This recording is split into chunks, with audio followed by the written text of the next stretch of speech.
Bien, bien, estamos grabando la sesión. Estamos grabando la sesión para que sirva también de insumo. Sirva de insumo. Bien. Tenemos en este momento lo que es el tema del desarrollo moral. ¿Qué estamos entendiendo? ¿Qué estamos entendiendo y por qué es importante el hecho de que los adolescentes, igual que, o sea, la diferencia entre un niño, una niña y un adolescente en el tema de la perspectiva de poder manejar lo que es el tema del desarrollo moral, ¿verdad? El tema de poder manejar las situaciones, el poder lidiar con las relaciones interpersonales, verse a sí mismo como seres sociales y todas esas tendencias que fomentan el desarrollo moral, ¿verdad? Porque hemos entendido, ¿verdad? Hemos entendido que lo que es el elemento moral viene siendo todo aquel tipo de condiciones como valores, principios, que rigen nuestra conducta. Los valores, los principios, las normas que van introyectándose en la personalidad del individuo y con día a día, ¿verdad? Día a día, a medida se va madurando, ¿verdad? Vamos adquiriendo, ¿verdad? Los seres humanos vamos adquiriendo niveles cognitivos superiores y vamos teniendo una capacidad de razonar de una manera más compleja sobre los temas morales, ¿verdad? Empezamos a ver, por ejemplo, el tema de la moral preconvencional. Hay una teoría que se llama la teoría de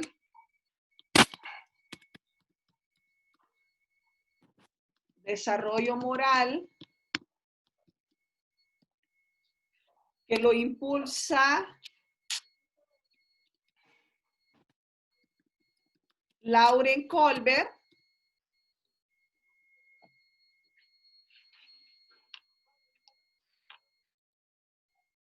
Permítame para escribirlo correcto. Que lo impulsa Lauren Colbert. Y Lauren Colbert habla, ¿verdad? Precisamente que el desarrollo moral tiene etapas, ¿verdad? Y tiene una cierta semejanza con lo que Jean Piaget mostraba, ¿verdad? Sobre el tema de la etapa concreta, de la etapa sensoriomotora, o sea, primero la etapa sensoriomotora, ¿verdad? Entonces, de igual forma, entonces, posteriormente, se supera la etapa sensoriomotora, se madura y se pasa a la siguiente etapa. Entonces, de igual forma acá hay etapas y empezamos a ver en un primer nivel la moral preconvencional, ¿sí? La moral preconvencional. Y la moral preconvencional, perdón, la moral preconvencional, acá les estoy.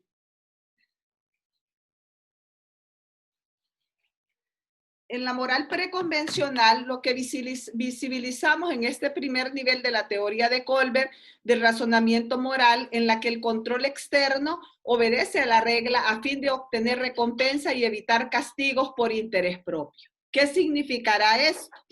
En este primer nivel, ¿verdad? En un primer nivel, la moral preconvencional. En este primer nivel es básico, tiene una característica, es básico, es concreto, es bien concreto y definitivamente su control es externo, su locus de control es externo. O sea, no voy a hacer esto porque, ¿por qué no voy a hacer esto? Porque me va a ir mal, porque afuera va a haber un castigo, o voy a hacer esto porque hay un interés propio por un tema de beneficio, un estímulo, ¿ok? Entonces, si se obedecen a las reglas tenemos recompensas. Entonces, si hay obediencia a las reglas, entonces tenemos recompensas, ¿sí? Tenemos recompensas. Esa etapa de moral preconvencional, ¿verdad? Porque esa es la moral preconvencional. Licenciada, ¿y eso que usted pidió, cuántos puntos tiene? Si no tiene puntos, sencillamente dice, licenciada, quiero preguntarle si la participación tiene puntos. Porque si, o sea, lo que le está diciendo es que si la participación no tiene puntos, no va a participar. ¿Sí? Hay gente que funciona de esa manera. ¿Me explico? ¿Sí? Y aquí, Sí, aquí quiero mostrarles un caso. Perdón, que ando con alergia, entonces, perdón. Una mujer está a punto de morir de cáncer. Un farmacéutico ha descubierto una medicina que los médicos creen que podría salvarle la vida a la mujer. El farmacéutico está cobrando $2,000 estadounidenses por una pequeña dosis, 10 veces más de lo que le cuesta producirla. El marido de la enferma, Ains, pide prestado a todas las personas que conoce, pero solo logra juntar $1,000. Ruega al farmacéutico que le venda la medicina por esa cantidad o le permita pagarle el resto después. El farmacéutico se niega diciendo, yo descubrí la medicina y voy a hacer dinero con ella. Desesperado, Ace irrumpe en la tienda del farmacéutico y roba el medicamento. ¿Ace debería hacer esto? Pregunta. ¿Por qué sí y por qué no? Alrededor de este caso, hay análisis bajo la luz de esta teoría. El problema de ACE es el ejemplo más famoso del abordaje de Lauren Colbert para el estudio del desarrollo moral. ¿Por qué? Porque plantearon dilemas hipotéticos como este a 75 niños de 10, 13 y 16 años y continuaron inquiriendo sobre ellos de manera periódica a lo largo de más de 30 años. Al centro de cada dilema estaba el concepto de la justicia. Al preguntar a los correspondientes cómo cada dilema estaba, al preguntar a los correspondientes cómo habían llegado a sus respuestas, Colbert, al igual que Piaget, concluyó que la manera en que la persona reflexionaba acerca de los problemas morales refleja el desarrollo cognitivo. ¿Qué opinan ustedes de esto? Vamos a ver. Vamos a ver. ¿Qué opinan ustedes? Mire bien, una esposa muriéndose, el esposo no tiene dinero, toma un dinero, dice recolectar un dinero, solo llega al 50% de lo que necesita. Yo pienso que está justificado lo que hizo el esposo por ella, porque igual, o sea, él estaba ofreciendo pagarle la mitad y el otro no aceptó porque él creía merecer mucho más, cuando eso igual sería 5 veces lo que él invirtió descubriendo la medicina. Ok, entonces acá les propone, muy bien, acá les propone incorporar, es un dilema moral, ¿verdad? Definitivamente que es un dilema moral, pero les propone colocar el tema de la justicia en el medio. ¿Notaron eso? ¿Notaron que a la par de este razonamiento moral va también el razonamiento cognitivo? Dice, podemos decirlo, y ahí lo cuestionable es irrumpir en una propiedad ajena y sacar el medicamento. ¿Sí? Y sacar el medicamento. Pero se pudo hacer ¿qué se podría hacer ahí? Se pudo hacer un segundo encuentro con tantas posibilidades como estas. Número 1, apelar al tema de la justicia. Número 2, está hablando de un país de bienestar social. Entonces, perfectamente se pudo hacer uso de esos recursos también, aunque el farmacéutico era el descubridor de esa medicina, ¿verdad? Según la historia.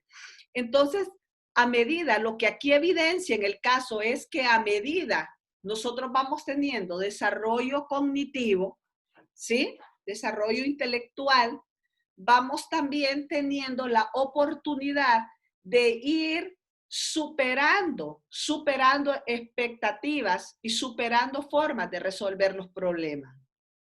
¿Sí? ¿Les ha sucedido a ustedes algunas veces no les ha pasado a ustedes que hay compañeros que cuando están en clases presenciales le dice, compañera, usted hizo la tarea? Dice, sí, pero usted tardó, usted tardó 3 horas haciendo la tarea. Dice, usted me puede dar copia de la tarea. Haga esa caridad por mí. Así le dice, ¿verdad? Haga esa caridad por mí. Y dice, ¿cómo? Sí, haga esa caridad por mí, ¿verdad? Y dice, ¿cómo? ¿Cómo? Sí, haga esa caridad por mí. Y usted dice, pero o sea, no le da pena. Estuve 3 horas haciendo mi tarea y esta persona se acerca a mí y dice, compañera, pero yo no le puedo dar la tarea porque estas tareas las van a comparar y va a estar exactamente igual. No se preocupe, yo le voy a cambiar algunas palabras. ¿Usted cree que ella cambiaría algunas palabras, compañero? Lógicamente no. Si hizo tarea, si no hizo, fíjese bien, la tarea, lógicamente no. ¿Sí? Lógicamente no va a cambiarle nada y usted va a quedar con 0 puntos. Y la otra persona, póngale que tiene un nombre con la A y que por orden por orden de lista, vino y de pronto en su momento se le colocó, ¿verdad? Se le colocó la tarea de primero.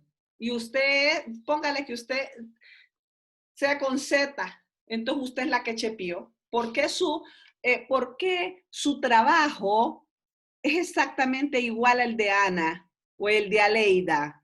Seida dice, ¿qué? ¿Cómo?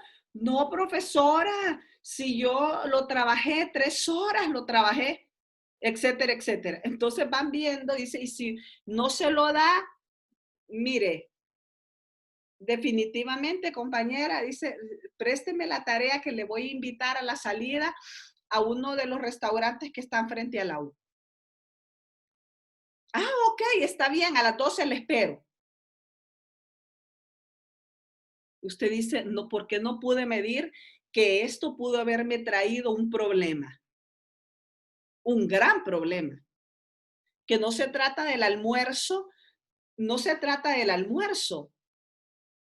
¿Sí?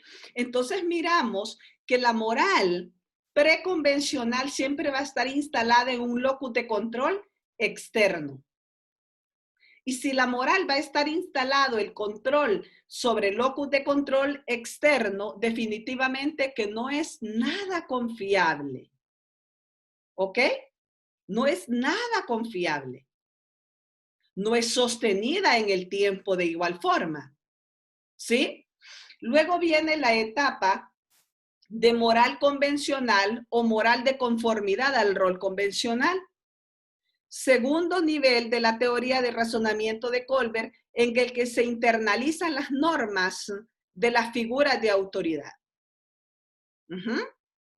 Se internalizan, en la segunda etapa se internalizan las normas. ¿Sí? Aquí cuando estamos hablando de internalización de las normas de las figuras de autoridad, ¿a qué se refiere? Vamos a ver.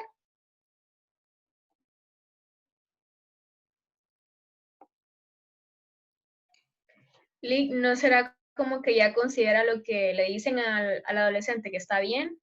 Él antes lo hacía solamente porque se lo decían, pero ahora ya forma parte de su concepto de bien, de lo que es bueno y Ajá, lo que es malo. muy bien, muy bien. Entonces, muy bien, ahí se preocupa por ser bueno, de complacer a otros, muy bien, y mantener el orden social. Es típico que se alcance luego de los 10 años de edad. Muchas personas pasan más allá de él e incluso en la adultez. Mira bien, o sea que hay gente que le cuesta madurar. Se espera que a los 10 años ya hayan muestras de etapa de moral convencional. ¿Sí? Tal como tú lo acabas de mencionar. Dice, se espera que haya muestras que sea bueno, ¿verdad? Se instalan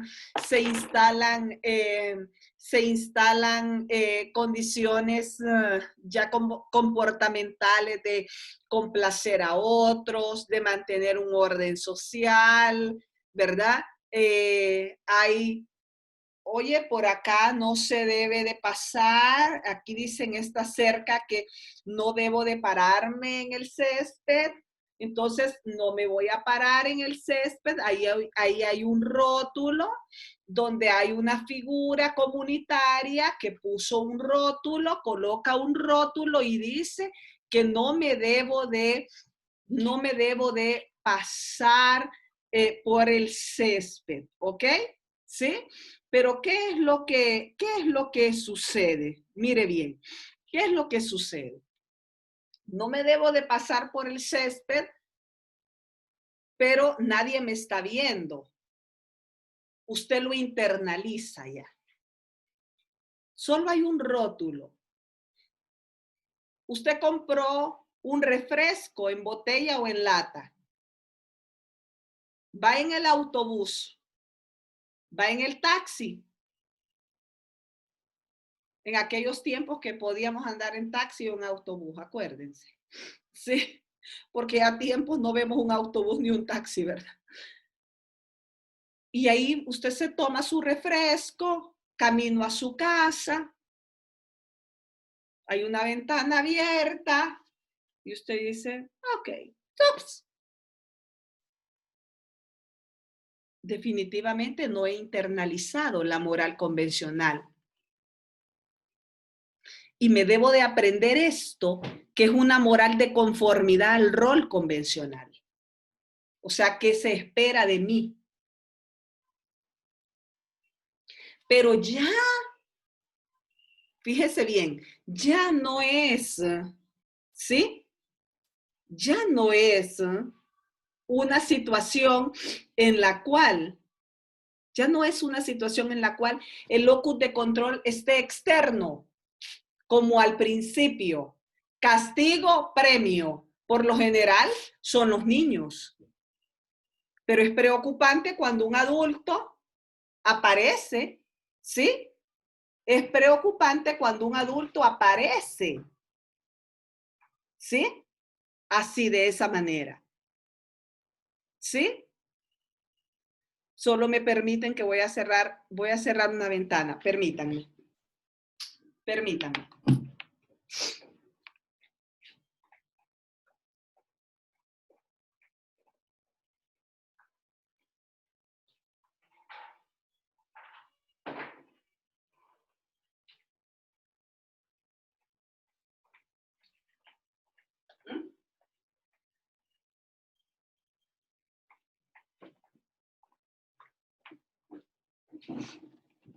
Permítame que tengo un vecino en construcción que está construyendo, entonces la música es estridente. La música es estridente. Pero ya fui a cerrar una ventana para que no se nos pase. Bien. ¿Me escuchan ahí, chicos? Sí, sí. Bien. Y luego, entonces miramos que la moral convencional es el nivel 2. Nivel 3, moral postconvencional. En este tercer nivel, sobre el razonamiento moral, en que las personas siguen principios morales sostenidos internamente y pueden decidir entre normas morales conflictivas. O sea, está totalmente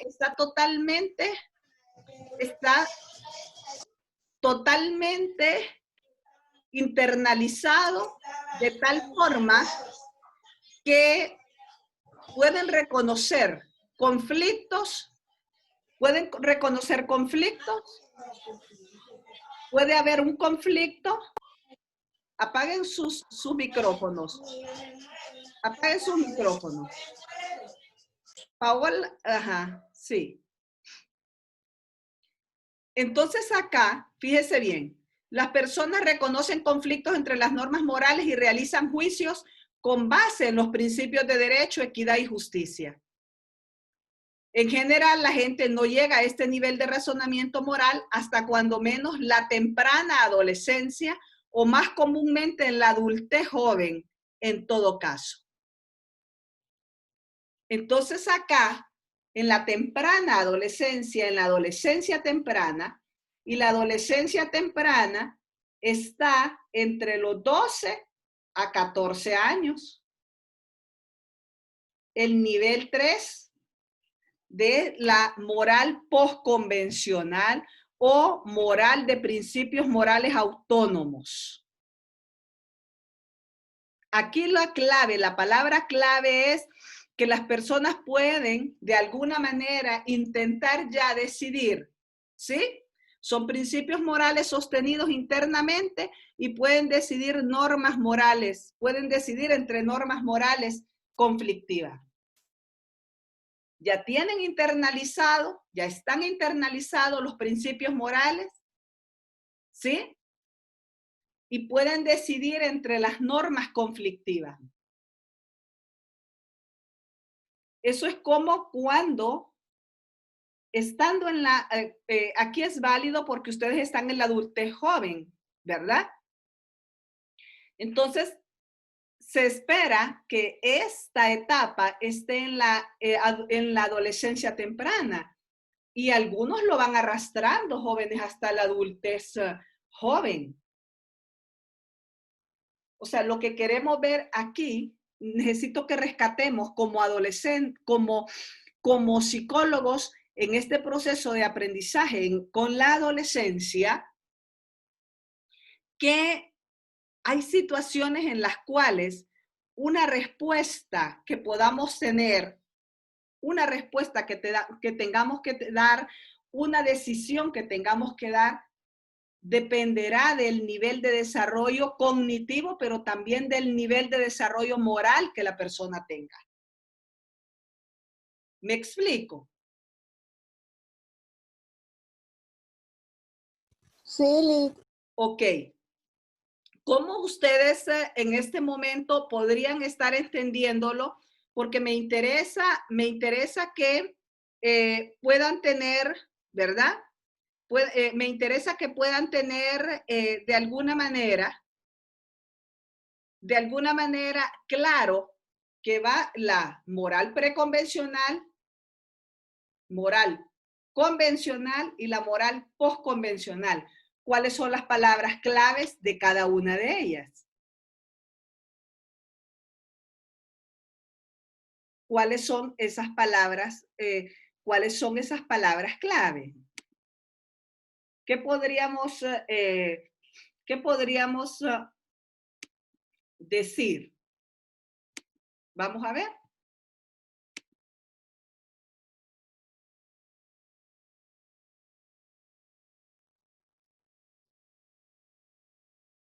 Ajá. Alexa. Alexa está participando en el chat. Dice Alexa que la moral sería la moral preconvencional. Lo que rescatamos es que el locus de control, ajá, Paola, muy bien, la recompensa. En el nivel 1 es premio, castigo. ¿Sí? Es básica. Cuando ustedes identifiquen eso en una persona, noten entonces que no es muy madura. ¿Sí? porque eso se espera que lo hagan los niños. ¿Y vos qué me vas a dar? ¿Sí? ¿Me explico? Sí, Liz. ¿Verdad? Entonces, muy bien, aquí lo tiene Alexa, lo tiene Alexa y lo tiene Paola. Dice, ok, la recompensa. Y del otro lado puede estar el castigo también. La moral preconvencional. Ahora lo convencional. En lo convencional, vamos a ver. En lo convencional, ¿qué interesa acá?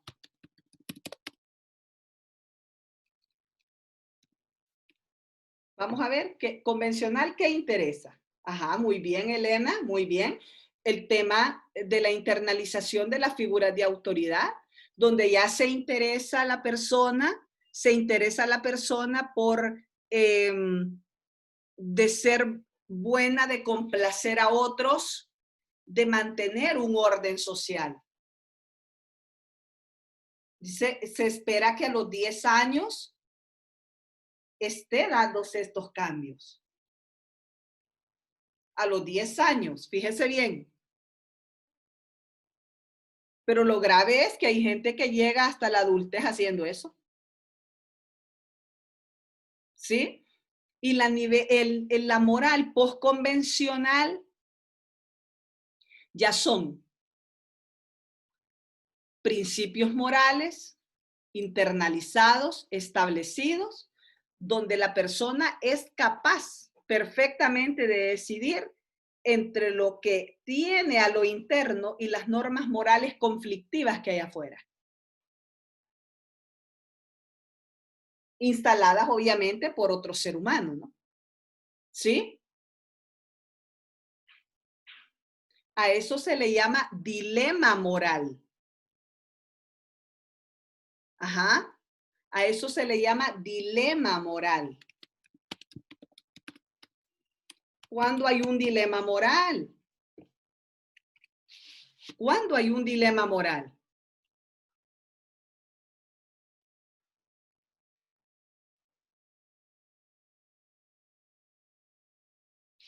Cuando hay dos opciones. Número uno, con normas internalizadas, ¿ok? Aceptadas, discutidas, que le parece a la persona que son lo correcto, y normas morales que evidentemente transgreden.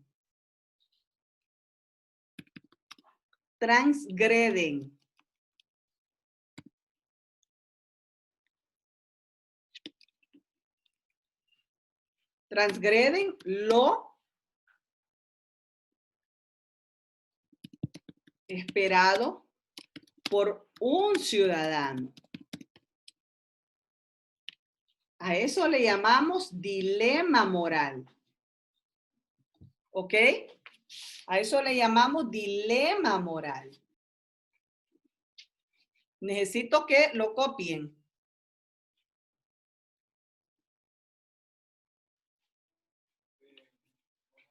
¿Sí? Entonces vamos viendo, fíjense bien, vamos viendo, ¿verdad? Que en el nivel preconvencional vamos a tener una orientación siempre al castigo y la obediencia, ¿verdad? Siempre al castigo y la obediencia.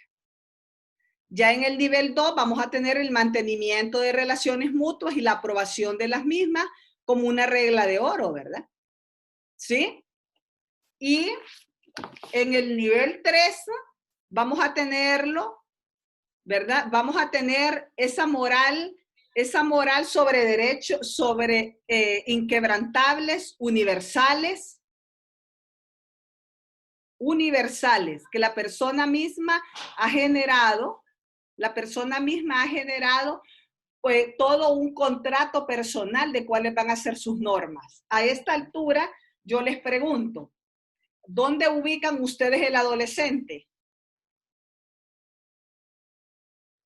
¿En pre, en convencional o en postconvencional? En convencional. Ajá, en convencional. Ajá, porque está introyectando la figura de, se espera, ¿verdad? Está introyectando la figura de autoridad, ¿sí? Y de pronto usted dice, está en lo convencional. Fíjese bien, está en lo convencional, pero analicemos bien. Se espera que a los 10 años estas personas estén actuando en lo convencional. 10 años, en la preadolescencia. Y el adolescente mismo lo vamos a encontrar en el tercer nivel, en el postconvencional. El niño lo vamos a encontrar entre el preadolescente lo vamos a encontrar en el convencional, es lo que esperamos, y el adolescente temprano lo vamos a encontrar en la tercera etapa.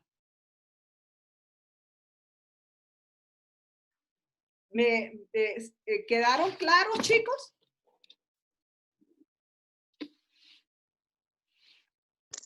Sí, ¿Sí? Ok, ok. Bien. Ahora bien, esta forma de poder analizar lo que es el desarrollo moral propuesto por el señor Lauren Colbert, no es más que una guía, no es más que el propósito de poder tener una guía para poder analizar, ¿sí? Para poder analizar qué situaciones son las que en este momento, ¿verdad? Podrían tener el tema de la influencia de los padres y de los compañeros en el desarrollo moral.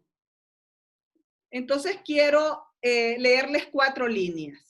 Ni Piaget ni Colbert consideraron importantes a los padres para el desarrollo moral de los niños, pero las investigaciones más recientes enfatizan la contribución de los padres tanto en el área cognitiva como en lo emocional.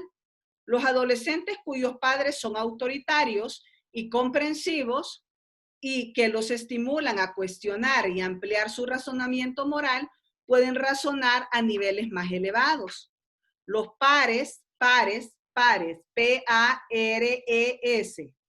los pares o congéneres tienen un efecto en el razonamiento moral al hablar entre sí sobre los conflictos morales, tener más amigos cercanos, pasar más tiempo de calidad con ellos y ser percibido como líder se asocian con un razonamiento moral más elevado.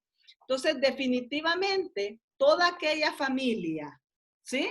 Toda aquella familia que impulsa al razonar, al ampliar, al tener cuestionamientos, al tener momentos de análisis, definitivamente que es un ensayo para qué? Es un ensayo para ampliar ese razonamiento moral.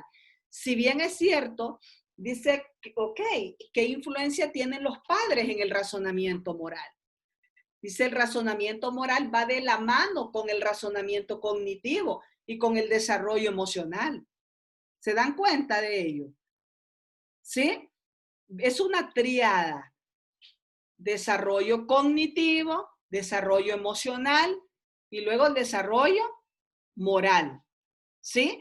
Y se van como autoayudando. ¿Sí? Se van como autoayudando. Y definitivamente los muchachos o las muchachas que en efecto pueden hablar sobre, pueden tener conversaciones con otros muchachos, con otras muchachas, pueden hablar sobre conflictos morales, pueden cuestionarlos, pueden tener, tener ese tiempo de amigos cercanos y eso les va a dar la oportunidad de ir ampliando su red y las posibilidades para poder crecer dentro de su razonamiento. ¿Verdad? Ahí es donde está la influencia. Bien. ¿Hay preguntas al respecto, chicos?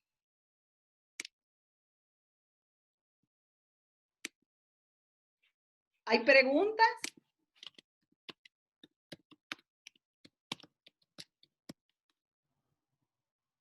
No. Bien. Entonces, estamos claros, ¿verdad? Ahora, Carol Gilligan habla de la ética del cuidado. Esta es otra teoría. Carol Gilligan habla de la ética del cuidado. Carol Gilligan trabajaba de la mano con Colbert. Si ustedes se fijan, Colbert hace uso de la palabra justicia. Y su estudio, una crítica para su teoría, es que su estudio está focalizado en hombres. Entonces, una de las críticas constructivas, ¿no? Técnicas, es el hecho de que Carol Gilligan dice, ok, ¿por qué no tomar dentro del desarrollo moral? ¿Por qué no tomar las mujeres? Si son parte de una población también. Entonces, es ahí donde, porque Carol Gilligan era colaboradora en los grupos de investigación de Lauren Colbert. Y es de ahí que dice Carol, no estoy afirmando completamente este estudio porque no está tomando en cuenta el razonamiento moral prosocial. Entonces, el razonamiento moral prosocial viene fundamentalmente en la reflexión personal sobre lo que yo voy a hacer, qué consecuencia va a tener para los demás. ¿Sí? Y ella desarrolla una teoría llamada la teoría de la ética del cuidado. E incluye el tema del comportamiento prosocial y el voluntariado. ¿Verdad? ¿Por qué? Y si ustedes observan y hacemos un análisis,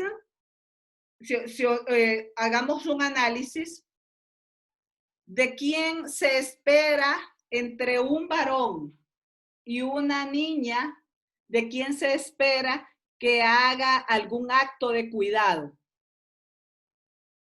¿De quién se espera?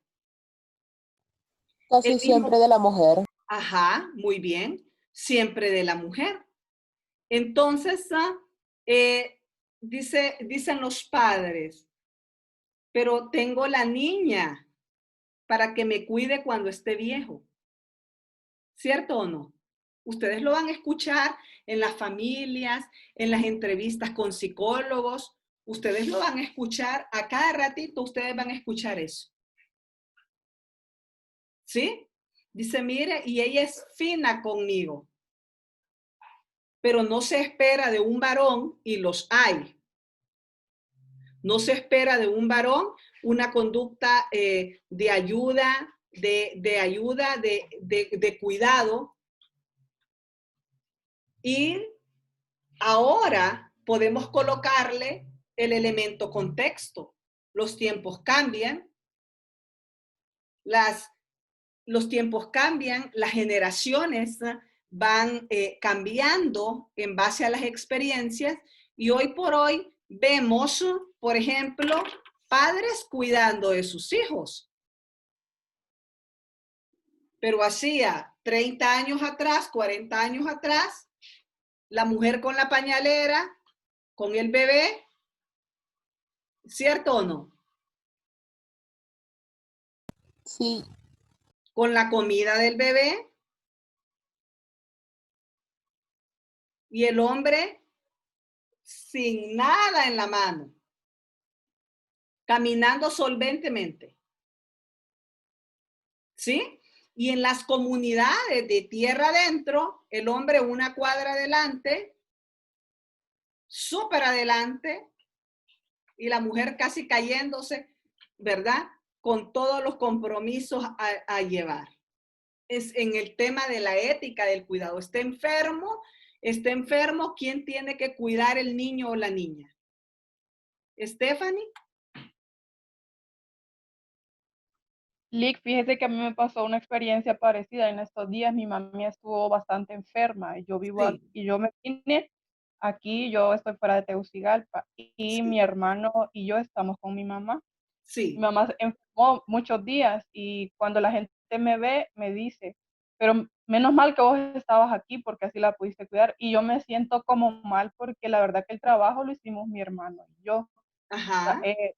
No lo mismo, pero sí los dos hicimos todo para que ella pudiese mejorar. Pero la idea de la gente es que solo yo, que si quizás yo no hubiese estado, mi mamá no hubiese mejorado o algo así. Creo que es un problema estructural del pensamiento de las personas. Ajá, muy bien, Stephanie, muy bien, Stephanie lo ha dicho, ¿verdad? Es un tema cultural, ¿verdad? Porque ella logra cuidar su madre con la ayuda de su hermano. Entonces el dilema moral para Colbert está basado en un principio internalizado que hace conflicto con una norma que se puede transgredir. Habla de justicia y Carol Gilligan habla de las necesidades de la gente. Habla de los deseos de los otros, donde, fíjense bien, hay reglas, hay normas a veces poco claras o no existen. Y está esa, ¿verdad? Está ese razonamiento prosocial sobre un tema de reflexión personal, las consecuencias, los valores, las normas internalizadas, que obviamente, ¿verdad? Aumentan con la edad, ¿no? Y de esa manera,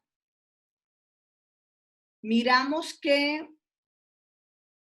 cuando el comportamiento prosocial se estimula desde la niñez, lógicamente vamos a tener, fíjese bien, vamos a tener un adolescente seguramente dispuesto a ayudar. Y analicemos, por ejemplo, en este momento, se lo digo yo como que estoy en este momento en un chat de atención, soy agente terapéutica voluntaria, en el chat de atención UNATE Escucha, donde damos terapia a través del chat, que ustedes creo que ya, no sé si algunos lo han usado o conocen, ¿verdad? De la estrategia, ya se los había en algún momento mencionado, creo. Y nos hemos quedado, jóvenes, con voluntarios. Nos hemos quedado, jóvenes, con voluntarios que de pronto tú analizas el perfil de estos voluntarios y dices, estos muchachos, así como ustedes, lo único que es que están ya ya pasaron todas las clases de psicología, están en su práctica profesional y están haciendo servicio, están haciendo sus horas de práctica en el chat. Pero hay otros que ya terminaron su práctica y se han quedado. Pero cuando usted analiza esos perfiles, usted se da cuenta que estos muchachos y estas muchachas, estos colegas han estado en otros servicios de voluntariado. ¿Sí? Analicen ustedes, por ejemplo, cuando piden un apoyo, un voluntario, levantan la mano los que son miembros de Boy Scout, levantan la mano los que están en un techo por Honduras, levantan la mano los que están en Cruz Roja, ¿cierto o no? ¿No les ha pasado eso? analicen voluntarios de la comunidad. Dicen, no, yo soy voluntario de la comunidad. Y usted ve que tienen ese comportamiento prosocial.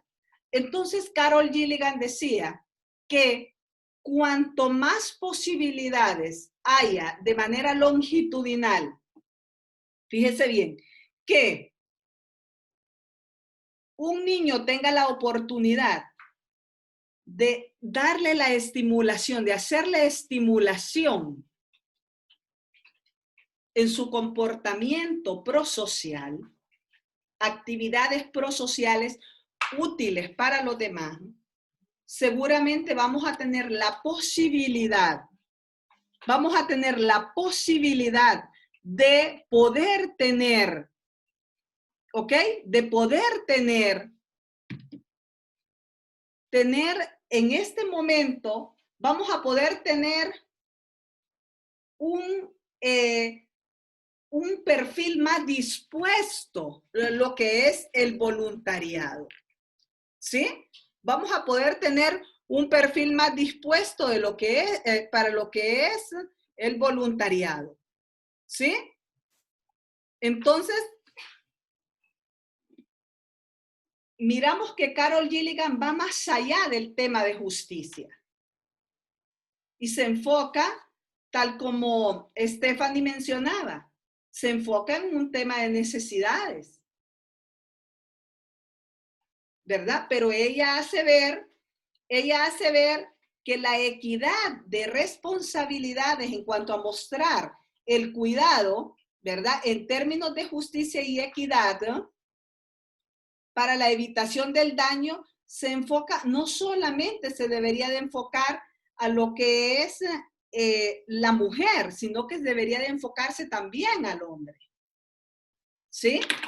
O sea, ella habla de la evitación, ¿verdad? De la evitación del daño, ¿verdad? Porque las mujeres no consideran la justicia, no consideran la moral en cuanto a términos de justicia y de equidad como una responsabilidad de mostrar cuidado, sino que lo consideran en base a un tema de evitar daño. Esto es importante. Se lo vuelvo a repetir. La mujer no considera, según Carol Gilligan en sus estudios, la mujer no considera que las normas morales, la moral puede ser en términos de justicia y de equidad, sino más bien en cuanto al tema del cuidado, en cuanto al tema de evitar hacer daño. Entonces ahí tenemos dos apreciaciones. Colbert hablando de justicia, de equidad, de líneas de responsabilidad, ¿ok? Líneas de responsabilidad y Gilligan hablando de cuidado y de evitación de daño. ¿Hay preguntas hasta ahí? ¿Hay preguntas, chicos? ¿O comentarios?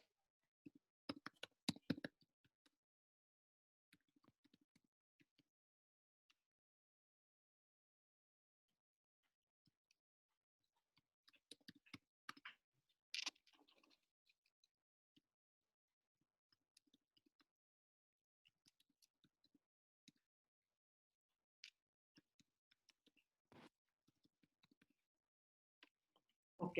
Parece que no. Ok, perfecto, perfecto. Entonces, me alegra que vayamos bien.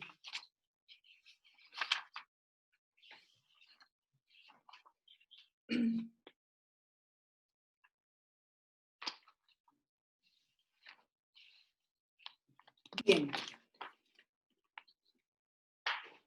Ahora vamos a hablar un poco sobre Erik Erikson y su teoría. ¿Cuántas teorías llevamos ahorita? Desarrollo moral. ¿De quién es desarrollo moral? Vamos a ver. Noelia. Colbert. Ok. ¿Quién contestó? Alexa. Ok. Gracias, Alexa. Muy bien. Lauren Colbert.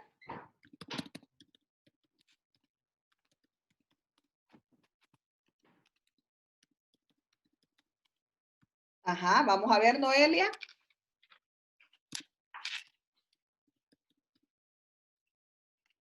Muy bien. Caro, en la ética del cuidado, ¿quién tiene esa teoría? Carol Gilligan. Carol Gilligan. Muy bien. Muy bien. Y ahora vamos con Erik Erikson.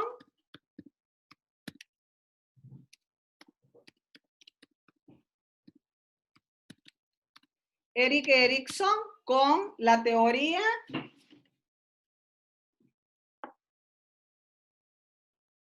¿cómo se llama la teoría de Erik Erikson? Vamos a ver. Vamos a ver.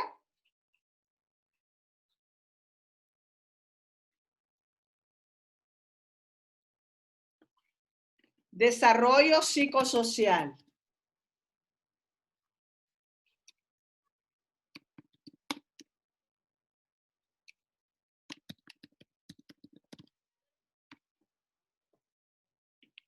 ¿Ok? Erik Erikson con el desarrollo psicosocial. Bien. Entonces, miramos que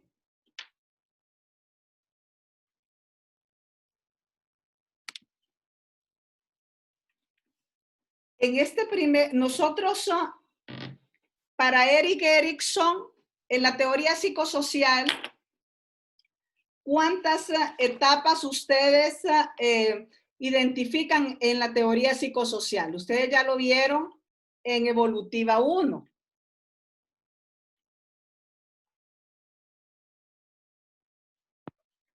¿Cuántas etapas? Vamos a ver.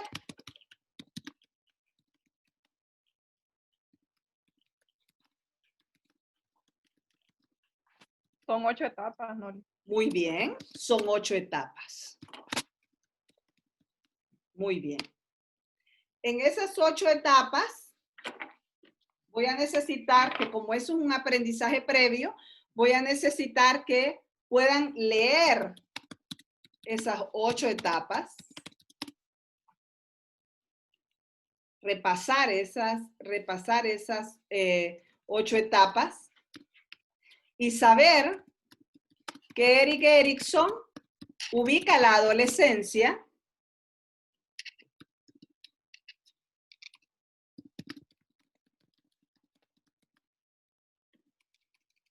no se les vaya a olvidar repasar esas 8 etapas.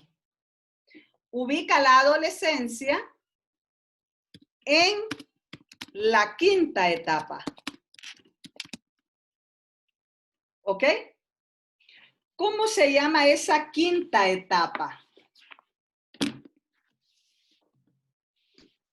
Identidad y difusión de ego.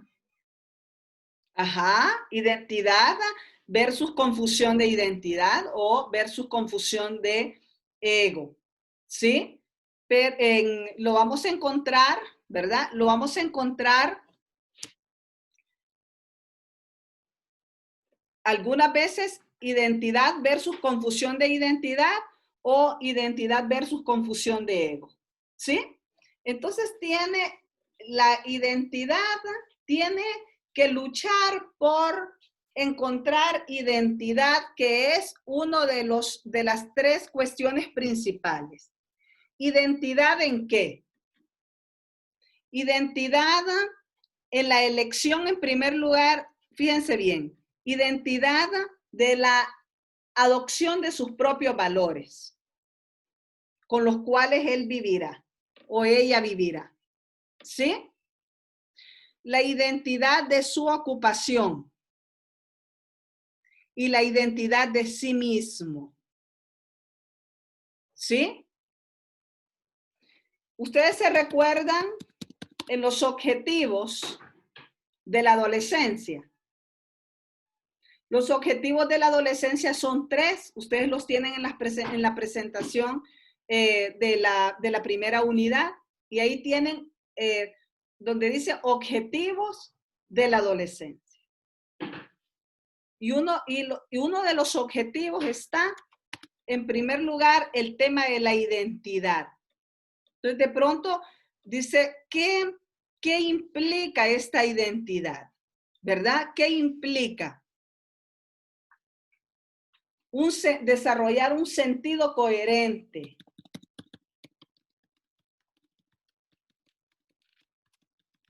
¿Sí? Va a desarrollar un sentido coherente. Y ese sentido coherente va a ser porque el adolescente, para Erik Erikson, tiene que resolver algunas cuestiones. Elena, tú querías participar. Sí, Liz, pero era antes de pasar a esto, era cuando usted nos hablaba de que involucrando al niño en actividades prosociales, entonces como resultado vamos a encontrar un perfil que está dispuesto para el voluntariado. Sí. Y mi pregunta entonces aquí era, al no involucrarlo en actividades prosociales, ya sea porque quizás los padres no le dan así como que la importancia que se merecen estas actividades, o porque en ocasiones quizás el niño no quiere y tampoco hay una presión por parte de los padres, entonces, ¿qué resultado tenemos? Y si no se le ha involucrado desde niño, pero puede ser que, aunque desde niño no tuvo como este aprendizaje, puede cambiar más adelante. Sí, bastante, bastante compleja la pregunta de Elena. Gracias, Elena, gracias. Realmente, entre más chicos podamos estimular estas conductas prosociales y de voluntariado, sería espléndido. Sería espléndido. Culturalmente, y haciendo un comparativo con otras sociedades que le dan mucha importancia al desarrollo prosocial, porque es parte del desarrollo integral del ser humano, lo hacen con la intención de que haya un desarrollo humano más potencializado. Culturalmente nosotros no tenemos un programa, no tenemos instalado, o sea, en Honduras, si ustedes se fijan, los voluntariados, ¿cómo son vistos? Los padres vienen y dicen, ¿sabe qué? Por ejemplo, Techo, ¿verdad? Techo ha bajado un poco a raíz de ¿qué? A raíz de que en aquel semáforo de donde está Ficosa y donde está, creo que es Ruby Tuesday, se llevaron una cipota de la americana. Y ella era voluntariada de Techo, andaba con la alcancía, ¿verdad? Ella era voluntaria de Techo, una cipota hija de un empresario de acá de Tegucigalpa, y ya después los padres estaban con miedo, ¿verdad? Gracias a Dios la cipota se rescató, ¿verdad? Y no pasó a más, pero la niña estuvo, yo no sé si fueron 10 o 15 días, ¿cómo se llama? Secuestrada. Entonces esas cosas de violencia, los niveles de violencia, Elena, en el país, hace que el padre algunas veces se eche para atrás, ¿eh? Con el impulso a hacer, por ejemplo, que hagan campamentos, que los campamentos sean campamentos de ayuda, ¿verdad? Precisamente hasta no estar seguro de que sea un espacio seguro. Lógicamente, por el contexto, ¿verdad? Donde el contexto no estamos acostumbrados no estamos acostumbrados a trabajar sobre el tema del voluntariado y la conducta prosocial. Es más, siempre se pregunta, ¿y de regreso qué nos vas a dar? Entonces, en los países desarrollados, lo que se hace en estos países es que vas adquiriendo puntos como joven para poder entrar a las mejores universidades y tomar beca, porque para entrar a la universidad, todos terminan su high school, todos terminan su escuela, ¿sí? Porque es gratuita, ¿no? De calidad y gratuita. Pero cuando ya la persona dice a tomar decisiones para la universidad, ya no todo el ciudadano de esos países tiene la capacidad económica. Entonces ellos van ganando sus puntos a través de voluntariado, si hacen, por ejemplo, presentaciones deportivas, artísticas, si hacen ayudas para algún centro, etcétera, etcétera. Desde ir organizando en una fila, desde ir repartiendo un número, ¿sí? Pero eso, el contexto, la comunidad, ¿verdad? El sistema lo debe de alguna manera impulsar. Nosotros les voy a saber decir, ahorita, por ejemplo, con esta pandemia, a nosotros se nos ha puesto a prueba el tema de la conducta prosocial. Se nos ha puesto a prueba el tema de la conducta prosocial. Si usted se fija, gente que anda en su colonia sin mascarilla, teniendo recursos como ponerse una mascarilla, pero si no le sucede, si no ha tomado el contagio del COVID, no hay ningún problema, porque es el otro el que se está muriendo. O sea, ese grado, ¿verdad?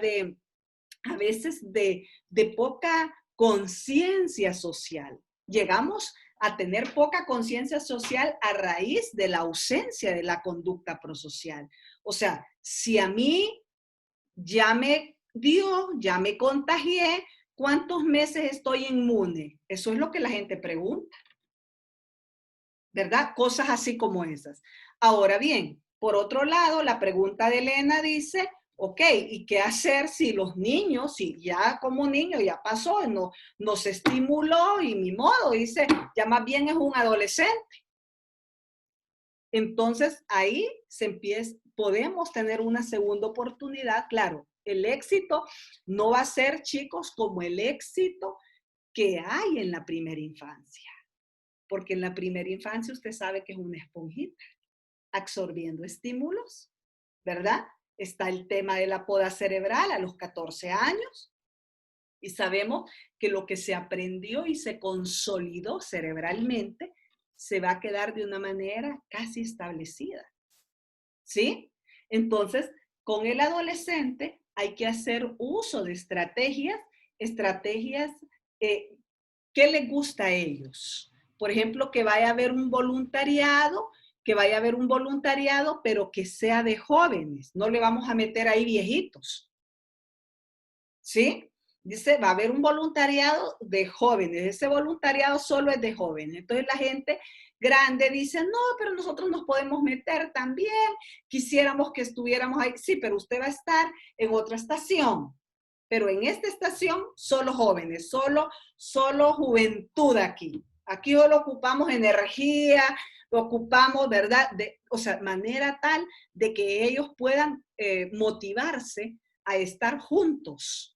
Porque de esa forma ellos se retroalimentan sobre un principio común, que no es malo, no es hacer drogas, ¿verdad? No es tener sexo prematuro e irresponsable, ¿sí?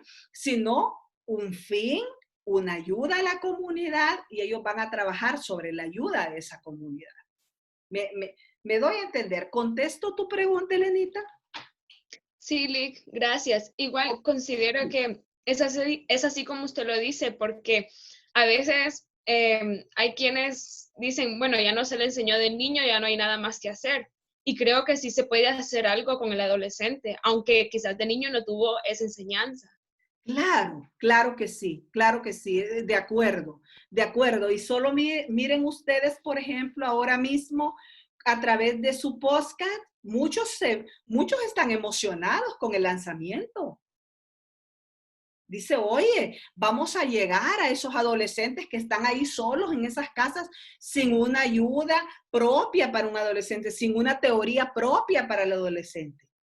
¿Qué han tenido que hacer ustedes? Implementar algunas cosas, implementar algunas habilidades para poder ayudar a su comunidad, ¿verdad? Y aquí hay muchos voluntarios relacionados con la política, pero ¿qué sucede? Se va el partido de turno o se va la persona que los impulsa, ¿verdad? Y de pronto dice, por ejemplo, código verde, ¿sí? Y dice, bueno, empezó como un voluntariado, pero ya después dice, señores, nos tiene que pagar algo, aunque sea un bono, algo poquito, ¿verdad? Pero están focalizadas, esas estrategias están focalizadas sobre un color de un partido. Son partidistas, son estrategias de apoyo comunitario, pero partidistas, o sea, y no se sostienen en el tiempo.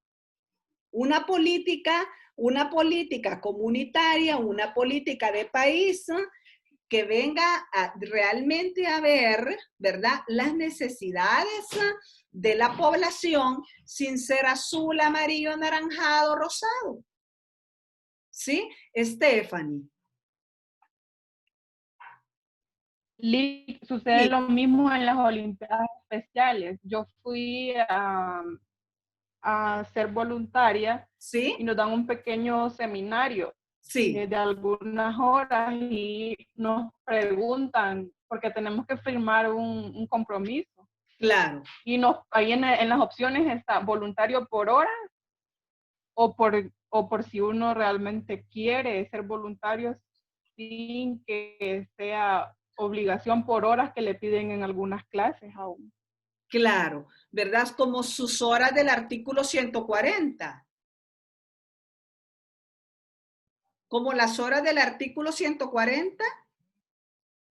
Sí, Ajá, ajá. en el caso de la carrera, por eso. Claro, claro, claro. Ajá.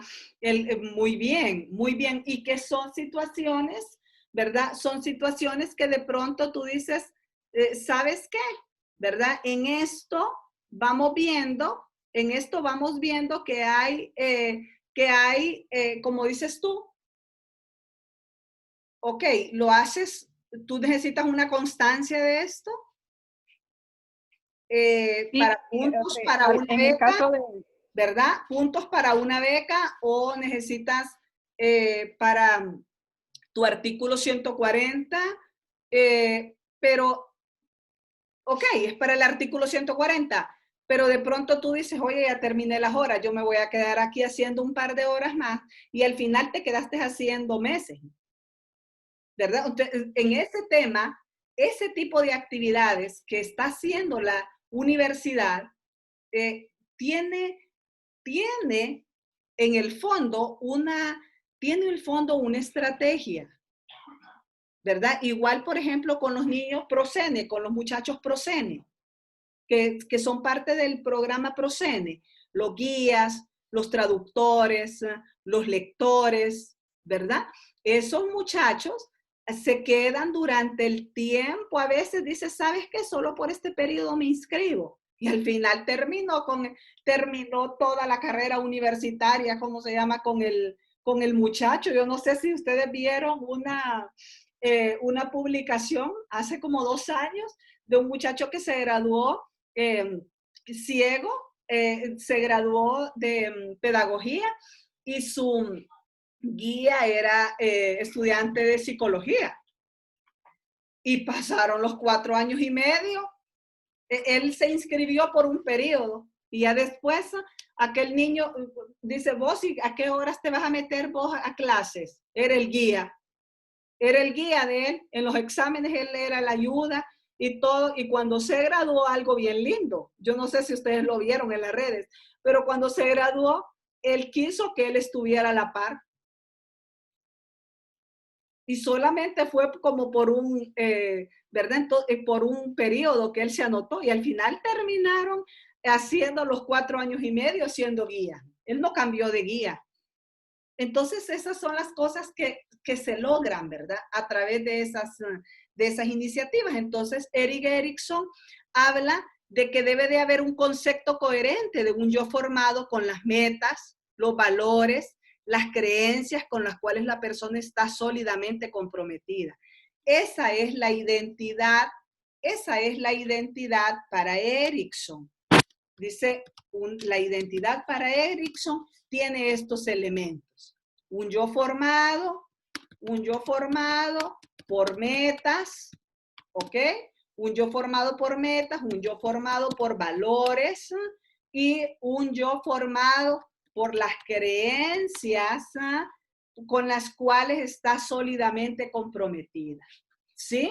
Entonces, una identidad, la identidad misma de la persona, en la adolescencia se toman decisiones como cuáles. Vamos a ver qué decisiones se toman en la adolescencia. Vamos a ver, ¿qué decisiones se toman en la adolescencia? Hay una decisión que es crucial en la adolescencia. La profesión o la carrera. Queremos Ajá, estudiar, ¿no? ajá, muy bien.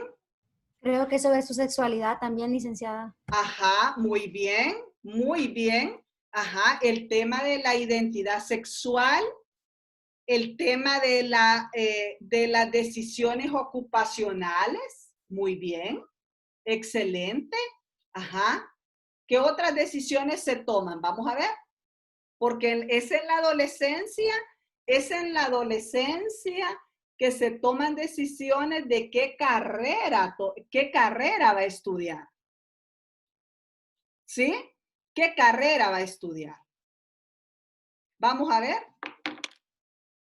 ¿Qué carrera va a estudiar? Sobre su orientación sexual, sobre los amigos, con quién llevarse, dice Aleida. Ajá. Son decisiones, ¿no? Son decisiones. Noelia.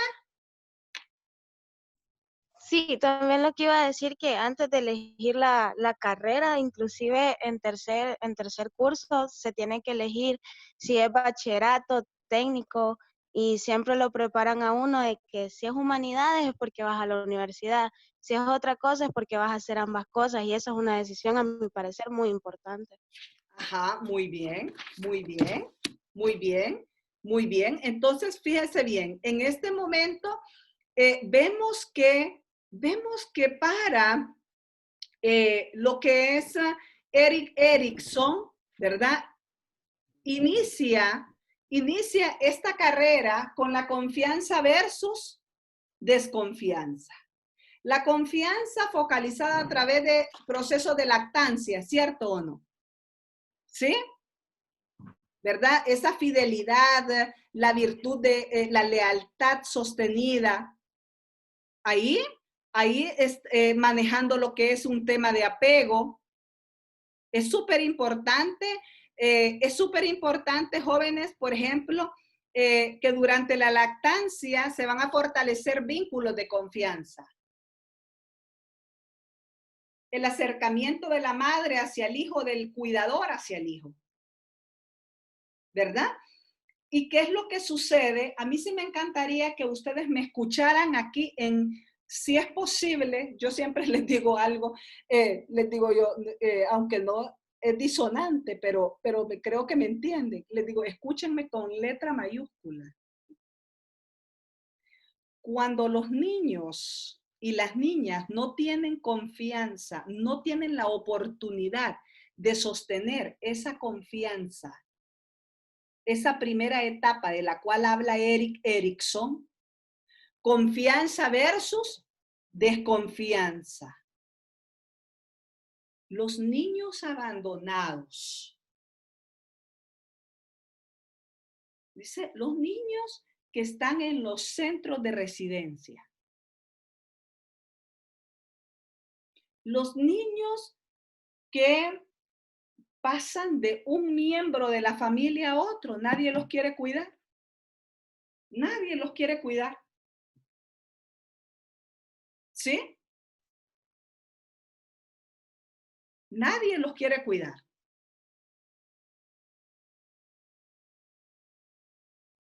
Así, nadie. Pasan de una tía a un primo, a una abuela, 5 años con uno, 2 años con otro, y aquella gran inestabilidad. O vayámonos a algo muy real de nuestro país. Niños de hijos migrantes.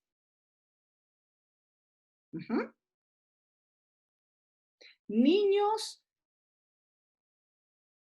donde sus padres fueron víctimas del tema de violencia también. Que no están ya. Ya no están. O sea, ¿qué sucede con estos niños? Primer punto.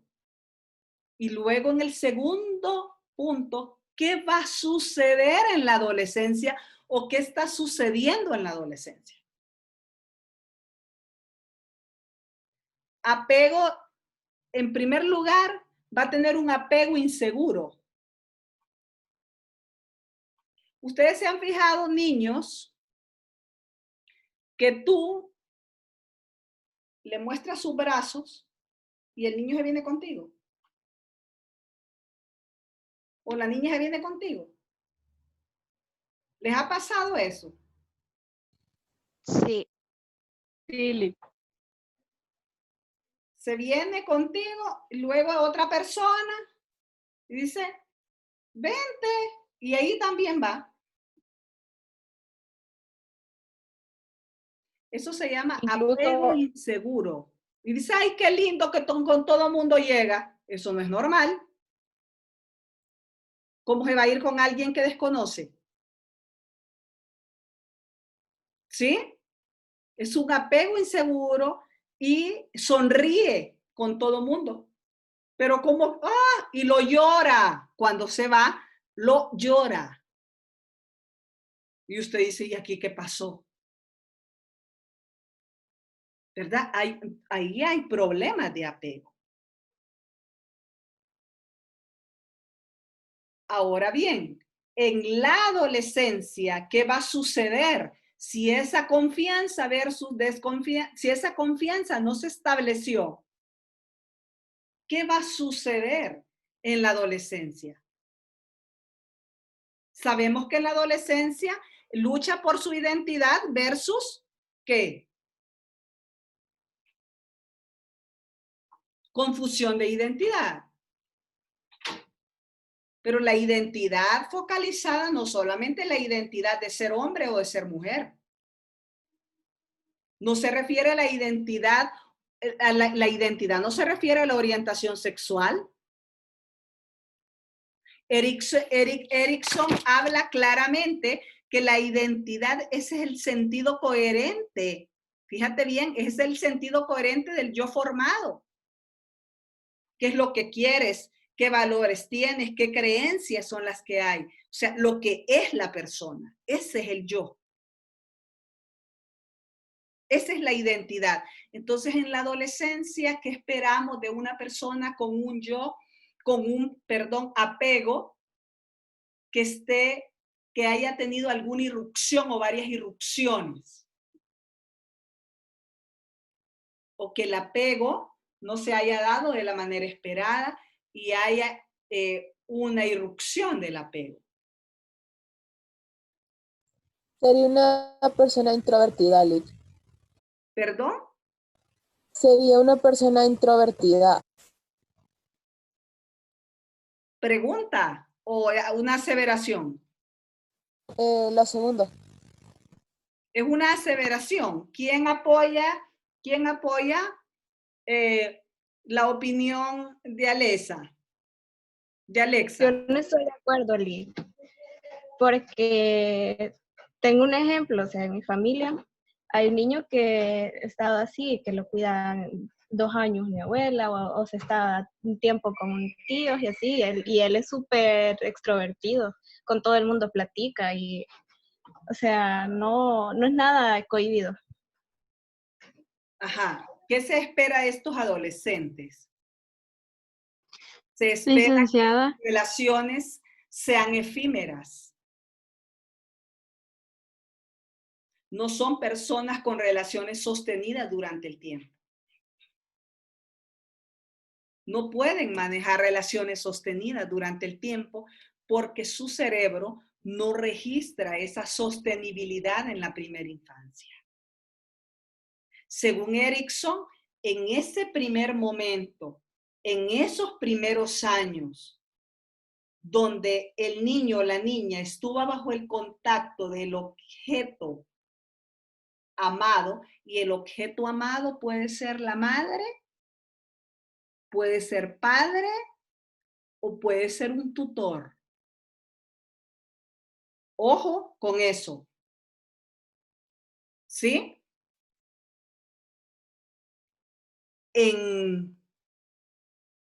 Se espera predilectamente que haya tenido lactancia, ¿no? Pero si no la ha tenido, por diferentes circunstancias, pero su objeto amado estuvo sostenido durante el tiempo, no fue cambiante,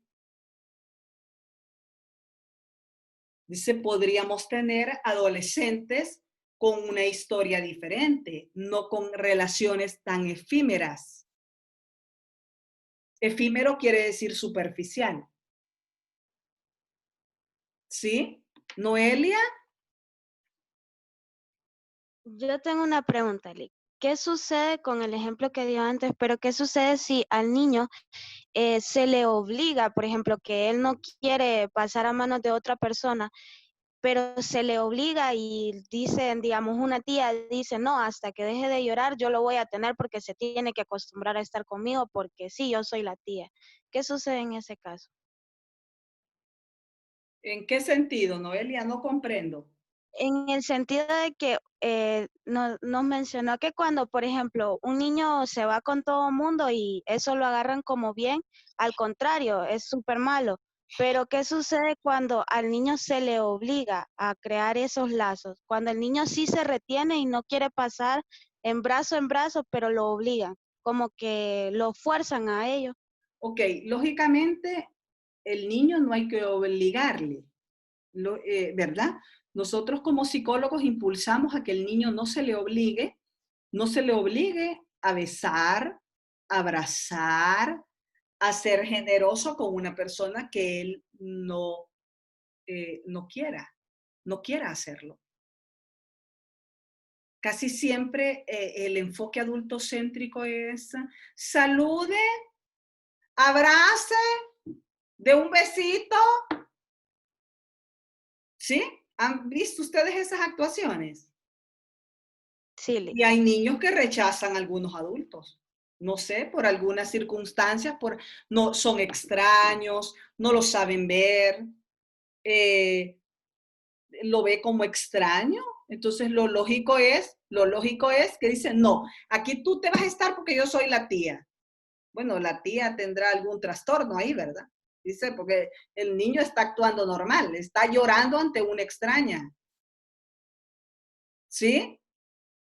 Y claro, la madre tiene que reaccionar, o la persona con la que ande y dice, no, pásamelo, déjamelo a mí. No, ¿verdad? En ese sentido, porque es hacerle como un sufrimiento sin lógica, pues.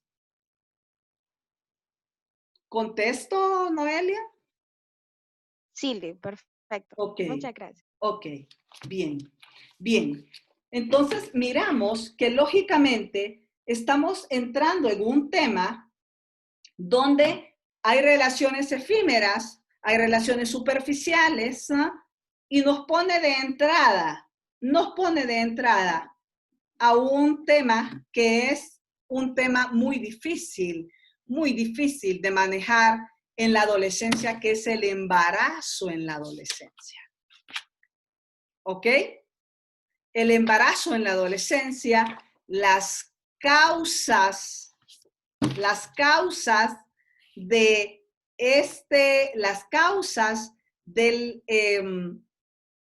o sea, ¿qué causas van a haber? qué causas identificamos, pero también qué consecuencias identificamos. ¿Sí? Y miramos que dentro de esas prácticas sexuales de riesgo, en las prácticas sexuales de riesgo definitivamente vamos a tener que, vamos a ver, vamos a tener, dentro de las prácticas sexuales de riesgo vamos a tener que un pensamiento inmaduro, ¿sí? Un pensamiento inmaduro que ustedes ya lo vieron con David Elkin. En el tema de la autoconciencia se genera lo que es la audiencia imaginaria y la fábula personal. ¿Cierto o no?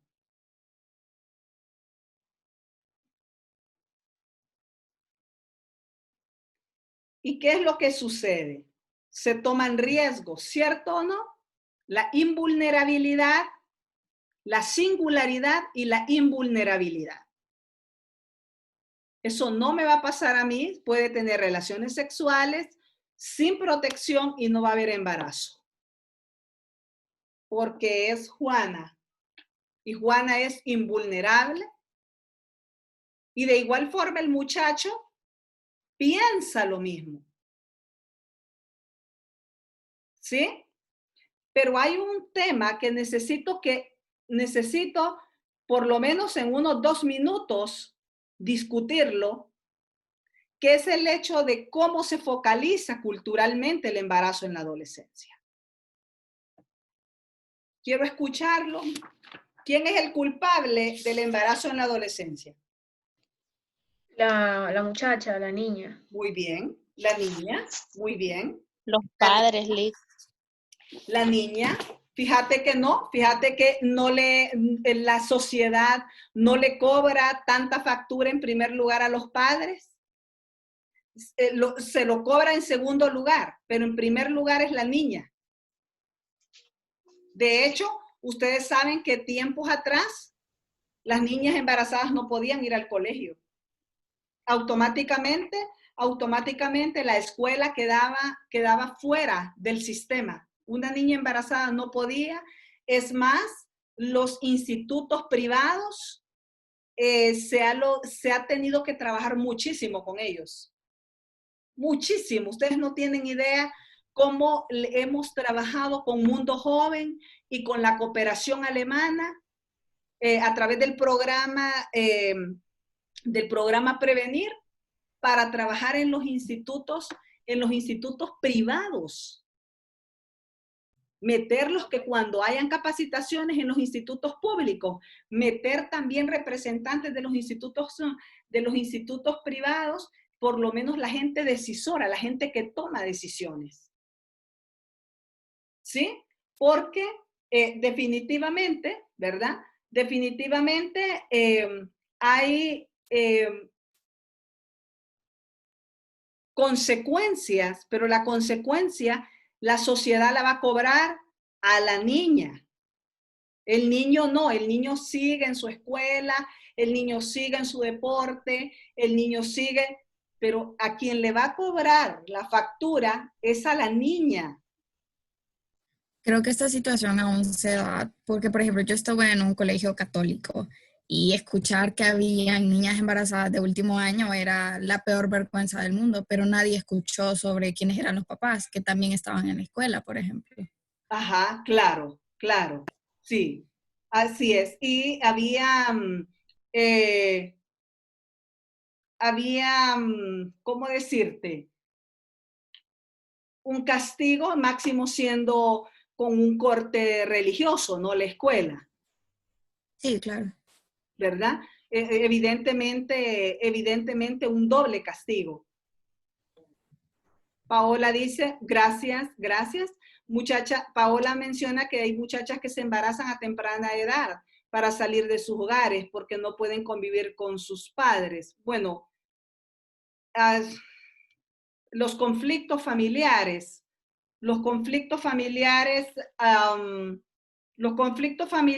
definitivamente que van van a traer van a traer una cantidad de consecuencias, ¿sí? Una cantidad de consecuencias. Y cuando los conflictos familiares, la convivencia, la dinámica familiar es muy tortuosa y conflictiva, el adolescente encuentra una salida. ¿Dónde encuentra la salida el adolescente? Lo encuentra a través de sus pares y amigos. Y claro, el tema, ustedes saben que en la adolescencia, el tema de cómo funcionan las hormonas, de cómo está explorándose el cuerpo, las oportunidades, por ejemplo, de tener tiempo los adolescentes sin una supervisión, la ausencia de actividades para poder canalizar sus tiempos, para poder canalizar sus agendas. Algunas veces todas esas situaciones nos enfrentan a lo que es un tema muy decisorio, que es el tema de lo que es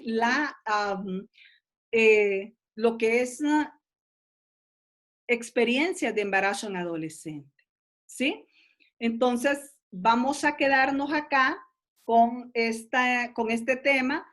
El martes vamos a desarrollar, yo les voy a mandar la grabación así como la vez pasada, ¿sí? Así a su WhatsApp. Y el martes vamos a continuar con este tema, ¿verdad? Que es un tema que definitivamente tenemos que tener algún grado de especialización los psicólogos para poder emprender en la lucha de la prevención. Pero la lucha de la prevención del embarazo en adolescentes se focaliza en dos estrategias. En primer lugar, la psicoeducación en el adolescente. La psicoeducación. En segundo lugar, trabajar de la mano. Trabajar de la mano varios entes. Familia, escuela y comunidad. Repito, estrategias de prevención en el embarazo en adolescentes no es un solo programa, no es una sola estrategia, no es un solo ente. Es psicoeducación a través de metodologías que estén, fíjense bien, estén evidenciadas que sirven. A través de metodologías que sirvan, se hace la psicoeducación, pero también hay que incorporar en este esfuerzo la familia, la escuela y la comunidad. ¿Sí? Bien, gracias chicos.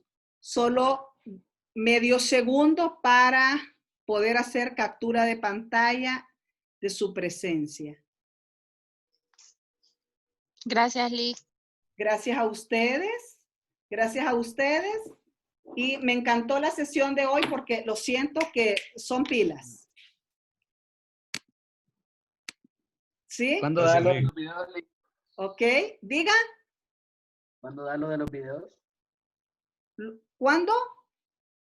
¿Da lo de la calificación de los videos y eso? Ahorita estoy viéndolos, fíjate, estoy viéndolos y estoy revisándolos paso a paso. Entonces, seguramente la semana próxima ya los van a tener para que hagamos el lanzamiento. Ah, ok, listo. Ok, bien, listo. Gracias, Lick. Pasen buen día. Bueno. Gracias.